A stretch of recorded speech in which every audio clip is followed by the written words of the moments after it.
मार्गशीर्ष यानी अगहन माह के कृष्ण पक्ष की एकादशी को उत्पन्ना एकादशी के नाम से जाना जाता है।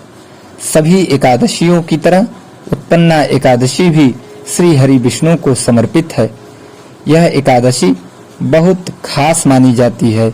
इसका नाम उत्पन्ना इसलिए पड़ा क्योंकि इस दिन एकादशी माता उत्पन्न हुई थी। एकादशी माता भगवान विष्णु का ही स्वरूप मानी जाती है। धार्मिक कथाओं के अनुसार मार्गशीर्ष के कृष्ण पक्ष की एकादशी तिथि को भगवान विष्णु के अंश से उत्पन्न होकर देवी एकादशी ने राक्षस मुर से भगवान विष्णु के प्राण बचाए थे। तब भगवान विष्णु ने प्रसन्न होकर देवी को एकादशी का नाम दिया। देवी से प्रसन्न होकर भगवान विष्णु ने उनसे कहा, देवी, तुम्हारा जन्म मार्गशीर्ष कृष्ण पक्ष की एकादशी के दिन मेरे शरीर से हुआ है, इसलिए तुम्हारा नाम भी एकादशी होगा और मेरे साथ तुम्हारी भी पूजा की जाएगी। इस एकादशी के दिन व्रत करने से व्यक्ति के पिछले जन्म के पापों का नाश होता है और उसे मुक्ति मिलती है। इस दिन व्रत करने से श्री हरि विष्णु के साथ धन की देवी माँ लक्ष्मी भी प्रसन्न होती है। तो आइए आज की इस वीडियो में जानते हैं कि इस साल उत्पन्ना एकादशी का व्रत कब रखा जाएगा, क्या है इस व्रत का महत्व, इसके पारण का समय क्या है, इसकी पूजा विधि और महत्व तथा साथ ही साथ इस एकादशी की पवित्र पावन कथा क्या है। मार्गशीर्ष माह की उत्पन्ना एकादशी तिथि की शुरुआत 8 दिसंबर 2023 को सुबह 5:06 पर हो रही है और इसका समापन 9 दिसंबर 2023 को सुबह 6:31 पर होगा। ऐसे में उत्पन्ना एकादशी का व्रत 8 दिसंबर को रखा जाएगा। वही उत्पन्ना एकादशी व्रत का पारण 9 दिसंबर 2023 को सुबह 8 बजे से 9:15 तक किया जाएगा। उत्पन्ना एकादशी के व्रत की पूजा विधि और महत्व। एक समय युधिष्ठिर ने भगवान से पूछा कि एकादशी व्रत किस विधि से किया जाता है और उसका क्या फल प्राप्त होता है। उपवास के दिन जो क्रिया की जाती है आप कृपा करके मुझसे कहिए। यह वचन सुनकर भगवान श्री कृष्ण कहने लगे, हे युधिष्ठिर, मैं तुमसे एकादशी के व्रत का महात्म्य कहता हूँ, सुनो। सर्वप्रथम हेमंत ऋतु में मार्गशीर्ष कृष्ण एकादशी से इस व्रत को प्रारंभ किया जाता है। दशमी को सायंकाल भोजन के बाद अच्छी प्रकार से दातुन करें ताकि अन्न का अंश मुंह में रह न जाए। रात्रि को भोजन कदापि न करें, न अधिक बोलें। एकादशी के दिन प्रातः काल उठकर सबसे पहले व्रत का संकल्प करें। इसके पश्चात शौच आदि से निवृत्त होकर शुद्ध जल से स्नान करें। व्रत करने वाला चोर, पाखंडी, परस्त्रीगामी, निंदक, मिथ्याभाषी तथा किसी भी प्रकार के पापी से बात न करे। स्नान के पश्चात धूप, दीप, नैवेद्य आदि 16 चीजों से भगवान का पूजन करें और रात को दीप दान करें। रात्रि में सोना या प्रसंग नहीं करना चाहिए। सारी रात भजन कीर्तन आदि करना चाहिए।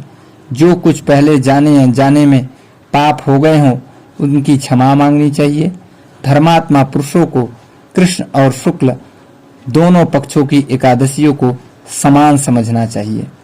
जो मनुष्य निम्न विधि से एकादशी का व्रत करते हैं उन्हें शंखोद्वार तीर्थ में स्नान करके भगवान के दर्शन करने से जो फल प्राप्त होता है वह एकादशी व्रत के 16वें भाग के भी समान नहीं है। संक्रांति के 4 लाख गुना तथा सूर्य चंद्र ग्रहण में स्नान दान से जो पुण्य प्राप्त होता है वही पुण्य एकादशी के दिन व्रत करने से मिलता है। अश्वमेध यज्ञ करने से 100 गुना तथा 1 लाख तपस्वियों को 60 वर्ष तक भोजन कराने से 10 गुना, 10 ब्राह्मणों या 100 ब्रह्मचारियों को भोजन कराने से 1000 गुना पुण्य भूमि दान करने से होता है। उससे 1000 गुना पुण्य कन्यादान से प्राप्त होता है और इससे भी 10 गुना पुण्य विद्यादान करने से होता है और विद्यादान से 10 गुना पुण्य भूखे को भोजन कराने से होता है। अन्नदान के समान इस संसार में कोई ऐसा कार्य नहीं जिससे देवता और पितर दोनों तृप्त होते हों, परंतु एकादशी के व्रत का पुण्य सबसे अधिक होता है। 1000 यज्ञों से भी अधिक इसका फल होता है। इस व्रत का प्रभाव देवताओं को भी दुर्लभ है।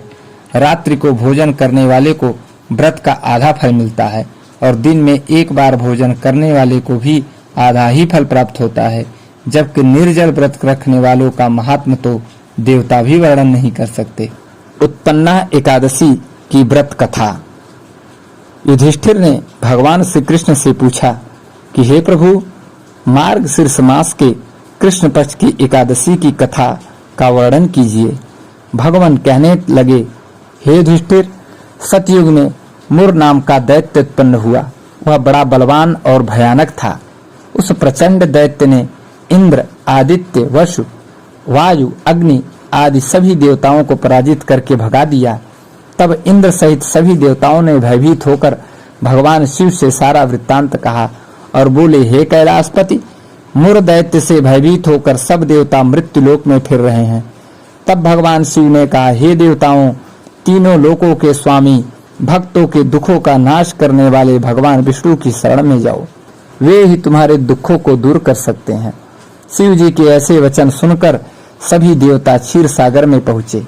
वहां भगवान को शयन करते देख हाथ जोड़कर उनकी स्तुति करने लगे कि हे देवताओं द्वारा स्तुति करने योग्य प्रभु, आपको बारंबार नमस्कार है।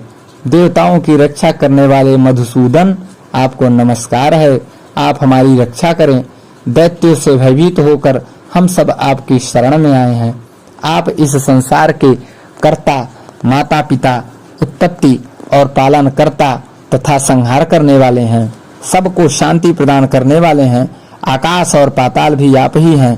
सबके पितामह ब्रह्म, सूर्य, चंद्र, अग्नि, सामग्री, होम, आहुति, मंत्र, तंत्र, जप, यजमान, यज्ञ, कर्म, कर्ता, भोक्ता भी आप ही हैं। आप सर्वव्यापक हैं। आपके सिवा तीनों लोकों में चर तथा अचर कुछ भी नहीं है। हे भगवान, दैत्यों ने हमको जीतकर स्वर्ग से भ्रष्ट कर दिया है और हम सब देवता इधर उधर भागे भागे फिर रहे हैं। आप उन दैत्यों से हम सबकी रक्षा करें।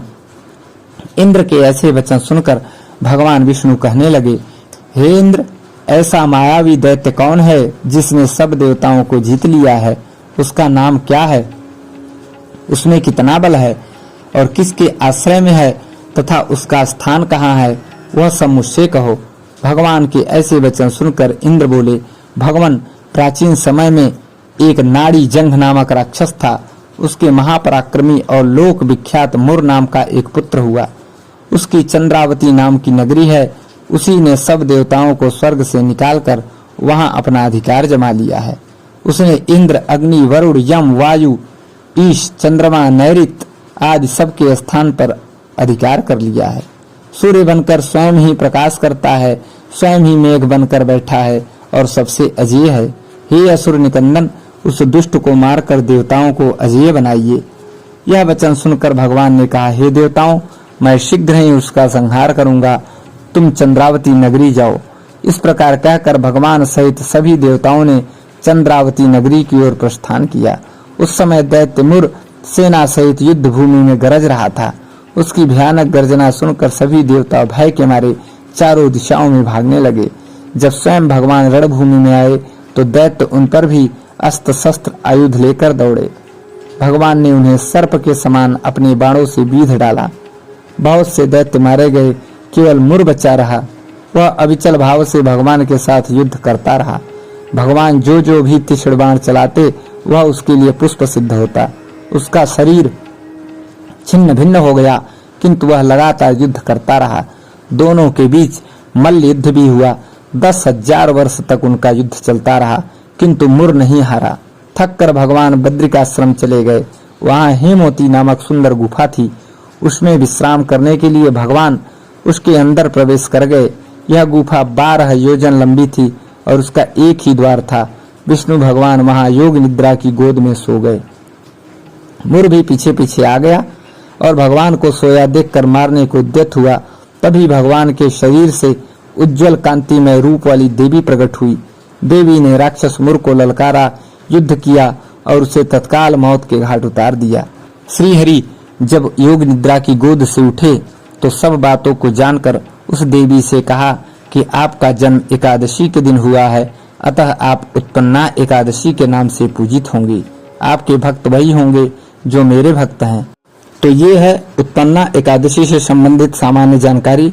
उम्मीद करते हैं आप सभी के लिए यह जानकारी उपयोगी सिद्ध होगी। आप सभी पर भगवान विष्णु और माता एकादशी की कृपा बनी रहे। ओम नमो भगवती वासुदेवाय।